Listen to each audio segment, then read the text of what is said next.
For over 2,000 years, one story has haunted the Western imagination more than any other. A story of a perfect civilization. A mighty island kingdom beyond the Pillars of Hercules, ruled by wise kings, blessed with incredible wealth and advanced technology. A paradise that grew arrogant and was punished by the gods. In a single, terrible day and night of misfortune, it was swallowed by the sea and vanished forever. The story of Atlantis. We have always treated it as a myth, a philosophical fable invented by the great Greek thinker Plato to teach a lesson about pride and power. And for centuries, treasure hunters and mystics have searched for this lost continent in all the wrong places. In the Caribbean, off the coast of Spain, even in Antarctica. But what if the story wasn't a complete invention? What if Plato wasn't writing a fantasy, but was instead recounting a distant, fractured memory? The garbled echo of a real catastrophe that had been passed down through generations, its details distorted by time. What if there was a real Atlantis? Not a continent in the Atlantic, but a magnificent, seafaring empire, right in the heart of the ancient Greek world. A civilization so advanced, so wealthy, and so powerful that its sudden, violent disappearance was so traumatic, it became the stuff of legend. To find this real Atlantis, we must travel to the sun-drenched islands of the Aegean Sea. And we must listen, not to the whispers of a myth, but to the silent testimony of the earth itself. The story of a civilization that was erased by the single largest explosion in human history. The perfect world. Our story begins on the sun-drenched island of Crete, and the people are the Minoans. Named after the legendary king Minos and his labyrinth. For much of the Bronze Age, they were the undisputed masters of the Aegean Sea, a maritime empire whose power was not in great armies, but in great ships. But they were a different kind of superpower. When you look at their great palace cities, like the magnificent, sprawling complex at Knossos, you notice something strange, something that sets them apart from every other great power of the ancient world. There are no walls, no great fortifications, no signs of a civilization that lived in fear. They did not need to. They did not fear invasion. They controlled the sea. Their navy was their wall. And inside these open-air palaces, the walls were covered in some of the most beautiful and energetic art ever created. Vibrant frescoes of great bulls leaping in acrobatic ceremonies, graceful dolphins jumping from a deep blue painted sea, elegant women with intricate hairstyles and fine dresses participating openly in public life. This was not the world of grim warriors and distant god-kings, like in Egypt or Hattusa. This was a society that seemed to celebrate life, nature, and the sea. The heart of their trading network, and perhaps a center of their spiritual world, was a small circular island about 70 miles to the north, an island we now call Santorini. On it, they built a jewel of a city, a Minoan Pompeii, which we now call Akrotiri. A perfectly preserved Bronze Age city filled with 3-story houses and beautiful frescoes, all buried deep in volcanic ash. They built their palaces, they painted their art, and they sailed their ships in the shadow of this beautiful island. They saw it every day on the northern horizon, a place of wealth and beauty. What they didn't know, what they couldn't possibly have known, was that the island of Santorini was not a normal island at all. It was the cone of a colossal, active, and sleeping supervolcano. This wasn't a myth. This advanced, peaceful civilization was real, and they had built their perfect world directly on top of a ticking time bomb. The Earth's warning. A supervolcano does not simply wake up one morning and decide to end the world. It gives warnings. It whispers. It trembles. And the Earth tried to warn the Minoans. Long before the final, cataclysmic eruption, the entire Aegean region was geologically unstable, a battleground of tectonic plates. And the archaeological record tells a clear story. Around the year 1700 BC, a century and a half before the end, a massive earthquake struck the island of Crete. The great palace at Knossos was severely damaged. Other sites were completely leveled. It was a major catastrophe, a blow that would have crippled a lesser civilization. But the Minoans were resilient. They cleared the rubble. They rebuilt their palaces, grander and more magnificent than before. They saw it not as a warning, but as a challenge, which they had overcome. And then, just a few decades before the final eruption, another powerful earthquake struck. This time, it hit the volcanic island of Thera itself. The beautiful city of Akrotiri was devastated. Walls cracked, buildings collapsed. The evidence of this destruction is frozen in time, buried under the ash. We see staircases, warped and broken. We see streets, littered with the rubble of fallen houses. But we also see something else, something remarkable. We see signs that the people of Akrotiri survived this first disaster. They began the painstaking process of rebuilding. We find piles of debris, neatly stacked in the streets, ready to be cleared. We find tools, left behind by workers in the middle of a repair job. They thought they had survived the worst. They thought the danger had passed. They had no idea that this earthquake was not the main event. It was the final, screaming alarm bell, a warning that deep beneath their island, the pressure was building. The monster was stirring. The Earth had given them its final warning, and now the clock was ticking. The ticking clock. The people of Akrotiri, busy rebuilding their city, could only see the surface of their world. But we, with the tools of modern volcanology, can see what they could not. We can look deep into the fiery heart of the mountain and watch the final moments of the ticking clock. For thousands of years, a vast chamber of magma, miles beneath the island, had been slowly refilling. A great subterranean cauldron of molten rock and superheated gas, building unimaginable pressure with every passing century. The last great earthquake, the one that damaged the city of Akrotiri, was the final crack in the chamber's ceiling. The monster was awake. The countdown to the end likely began with a deafening roar. A colossal plume of ash and pumice blasting out of the volcano's peak.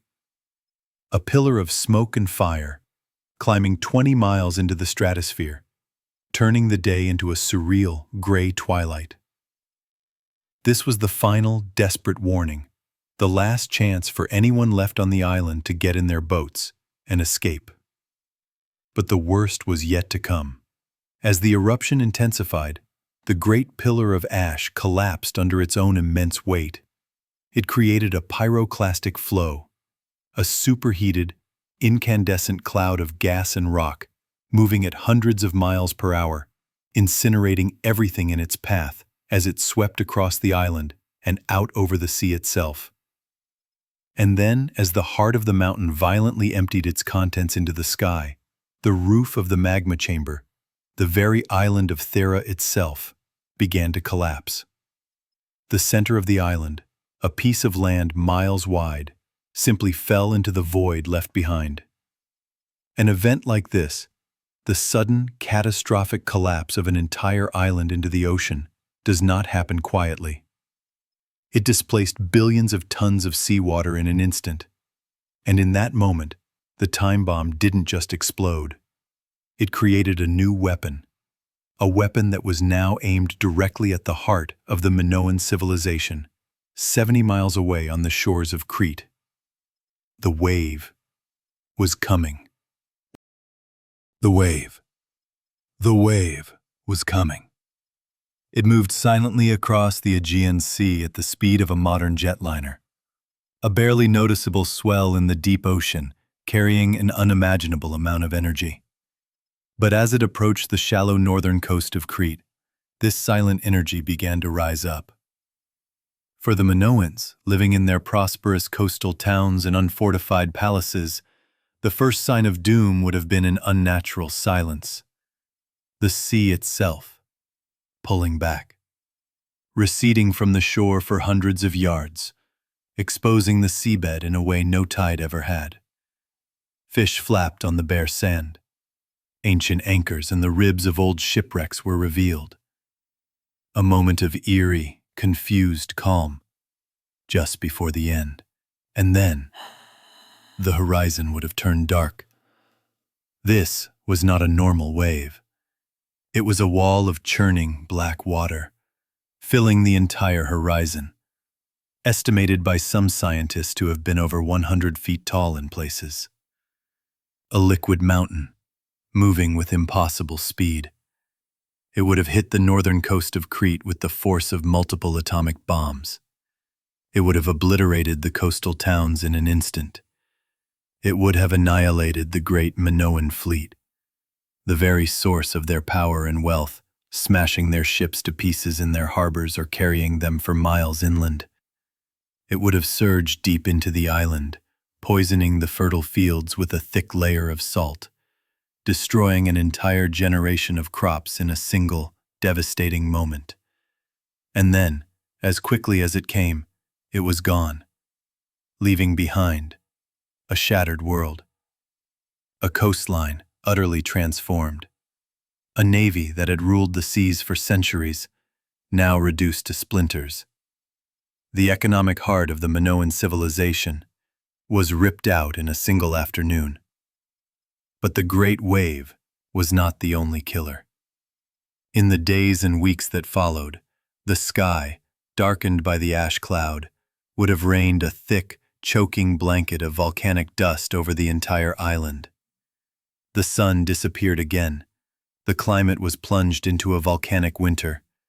The remaining crops, untouched by the salt, now withered and died in the darkness and the cold.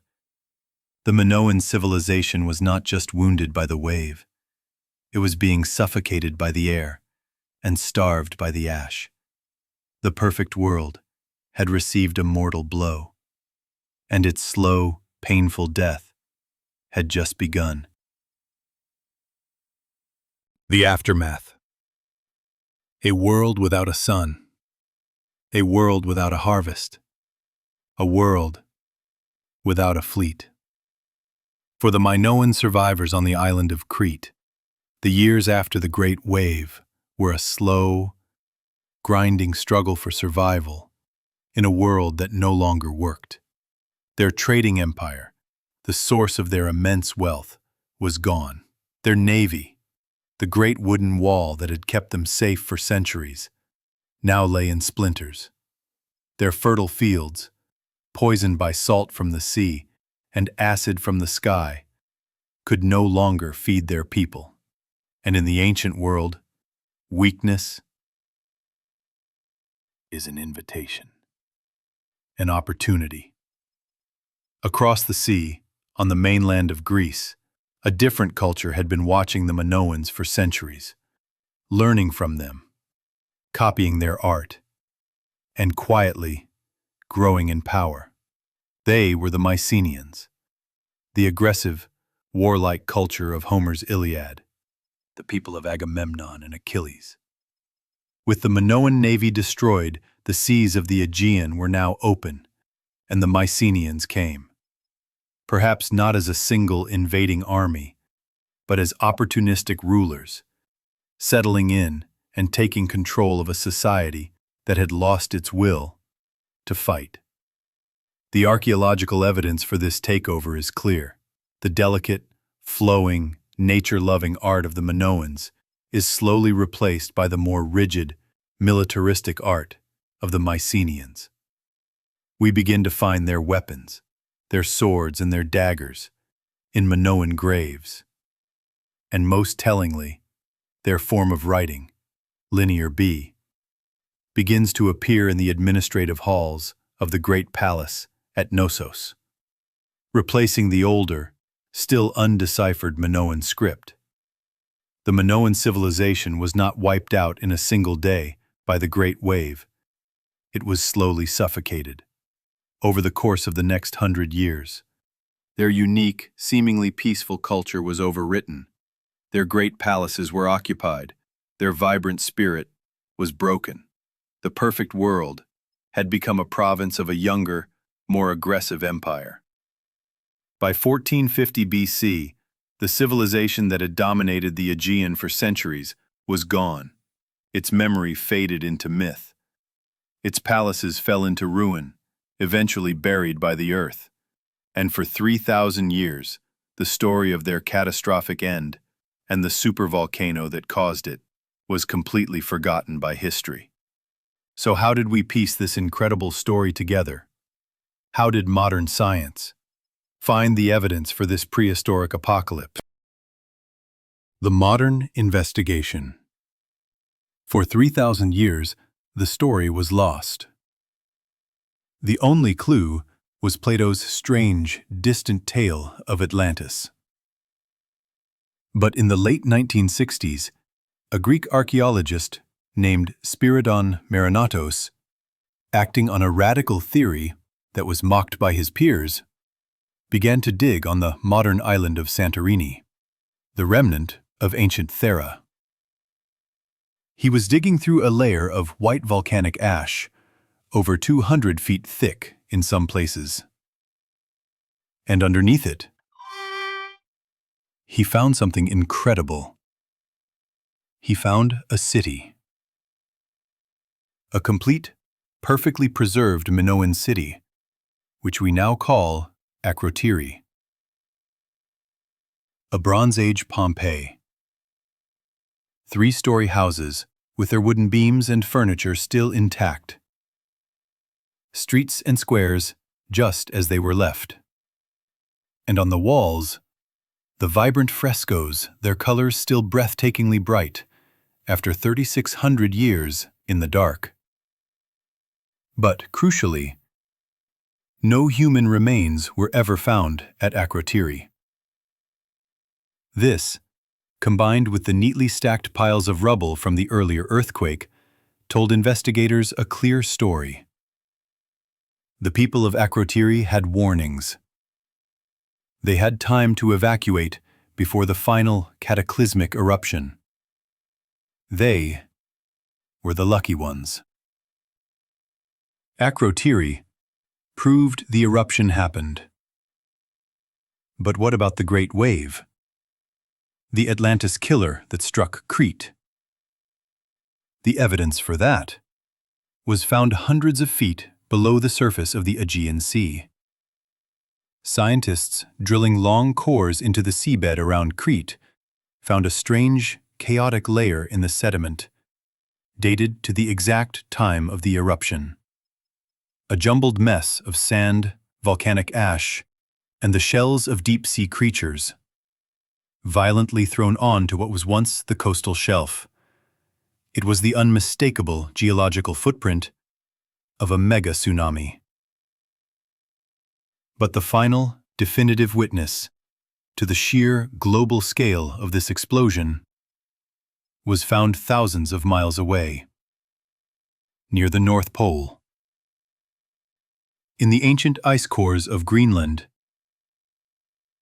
scientists found a layer of highly acidic snow, dated precisely to the 1620s BC.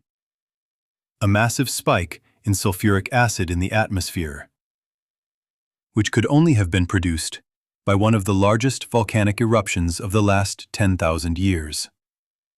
The chemical signature in the ice was the volcano's global calling card.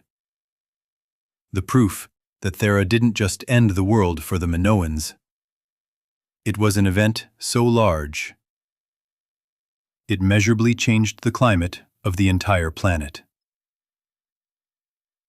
So the pieces of the puzzle were finally assembled. The lost city, the footprint of the wave, the chemical fingerprint in the ice. Modern science has given us the how and the when of this prehistoric apocalypse. And in doing so, it has brought Plato's ancient myth crashing into the realm of terrifying possibility. Which leads us to the final question. What is the true echo of this real-life Atlantis, and what is its warning for us? The echo of Atlantis.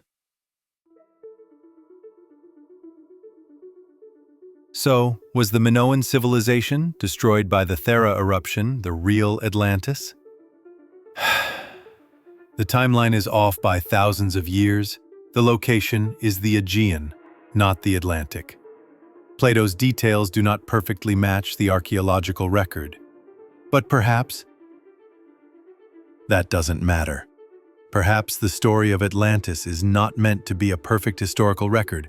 Perhaps it is a memory, a cultural scar, the memory of a golden age, a world of peace and beauty that was suddenly and violently wiped from existence by a great wave and a sky of fire. A trauma so profound that it was told and retold for over 1,000 years. From Egyptian priests to Athenian travelers to Greek philosophers, its details changing, its location shifting, but its core terrifying warning remaining the same. And that warning is the true echo of the Minoan world. It is a reminder that civilization, no matter how advanced, how wealthy, how peaceful, is a fragile thing. It is a testament to the terrifying, unpredictable power of the planet we live on, a power that does not care about our empires, our art, or our gods. The Minoans were not destroyed by war or greed or societal decay like so many other civilizations.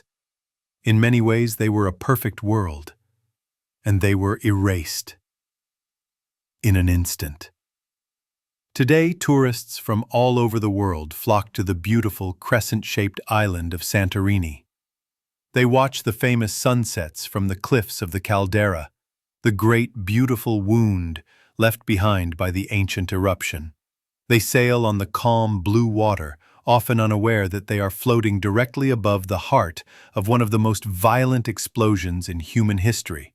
And perhaps, if you listen closely enough, in the gentle lapping of the waves against the shore, you can still hear it. The faint, distant, 3,000-year-old echo of a perfect world crying out its final warning from the deep.